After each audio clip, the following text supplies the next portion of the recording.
UP में दलित voters पर political दंगल।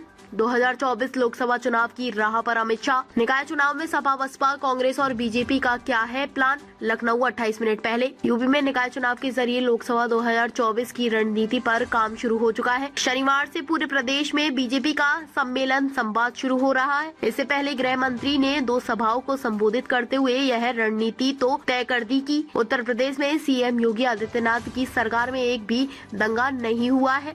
शुक्रवार को कौशाम्बी महोत्सव और आजमगढ़ की जनसभा में गृह मंत्री शामिल हुए थे। अमित शाह ने कानून व्यवस्था के दावों के साथ प्रदेश की अन्य योजनाओं की उपलब्धियों को गिनाते हुए सपा सरकार के गुंडाराज, बसपा सरकार के भ्रष्टाचार और कांग्रेस में राहुल पर हमलावर हुए। फिलहाल 2024 के लोकसभा चुनाव में भाजपा ही नहीं, बसपा, सपा और कांग्रेस भी दलित वोट बैंक के दंगल में कूद पड़ी है। यूपी में दलितों की आबादी लगभग 21.1% है।